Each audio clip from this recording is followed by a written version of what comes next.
China is outpacing the U.S. in the production of stealth fighters, with the inventory of its most advanced J-20 overtaking that of the U.S. Air Force's F-22 Raptor. As soon as this year, the head of the London-based International Institute for Strategic Studies said Wednesday. John Chipman, Director General and Chief Executive of ISS, told reporters at an online launch event for the Military Balance 2023 that China's combat aircraft inventory has been transformed over the past 5 years. Chipman said that the Military Balance database now shows over 150 J-20 fighters, though the U.S. is also increasing the number of its fifth-generation F-35s, and these now total around 360. The pace of China's defense industrial output means it is catching up, he said.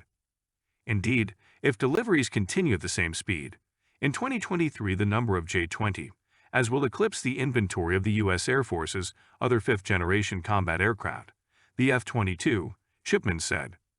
The F-22, the first-ever fifth-generation fighter to enter service, was long considered the most advanced American fighter. The plane is banned from export because its technology was deemed too advanced to land in the hands of another country. The F-22 is no longer in production due to its high cost, and the U.S. has shifted its resources to the F-35s, which are considered more affordable and versatile. Yet the F-22 is expected to serve into the 2030s, offering the Air Force air superiority. The J-20 is China's first fifth-generation fighter and was designed to rival the F-22. The Military Balance noted that China's 7% nominal increase in the 2022 defense budget represents a roughly $16 billion boost for the People's Liberation Army and its largest annual increase in absolute terms. These funds are enabling the PLA's continued modernization, it said, including the addition of aircraft carriers, more complex frigates and destroyers, as well as a new longer-range submarine-launched ballistic missile. The JL-3 could let the PLA Navy target the U.S. from longer ranges than before, giving it options to enhance the survivability of its deterrent, the Military Balance said. Analysts had noted that if the JL-3 were to have a significantly longer range than China's current JL-2 missiles, then Beijing could keep its ballistic missile submarines in the South China Sea and target the U.S. from there, rather than having to move into the Pacific Ocean. Chipman said the Ukraine war has highlighted the importance of weapons stocks and defense production capacity. Immediate equipment requirements have led some European states to look to new suppliers beyond domestic or traditional sources, Chipman said. Poland's split its orders for tanks and rocket artillery between U.S. and South Korean firms, he said. The Military Balance described South Korea as having arguably the region's most significant industrial success in 2022. It noted the framework agreements for the sale to Poland of 1,000 K2 main battle tanks, 672 K9 self-propelled howitzers, and 48 Fa-50 light combat aircraft.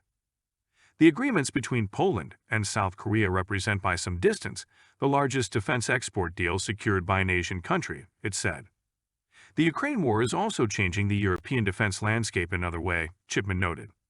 The supply to Ukraine of older Soviet-era equipment by East European states is accelerating the modernization of these countries' inventories as they re-equip with Western-made systems. It is also creating opportunities to improve equipment commonality in Europe, he said. Meanwhile, Chipman said that weak currencies, sluggish economic growth, ongoing supply chain disruptions, and soaring inflation have hampered countries' ability to acquire their desired defense capabilities, despite the heightened tensions. While global defense expenditure grew in nominal terms in 2021 and 2022, higher inflation meant that expenditure fell in real terms in both years. We estimate that in 2022, inflation wiped some $312 billion of global defense expenditure, Chipman said. Regarding India, the Military Balance said the country continues to modernize its armed forces, and that New Delhi is looking to improve military infrastructure on its northern border.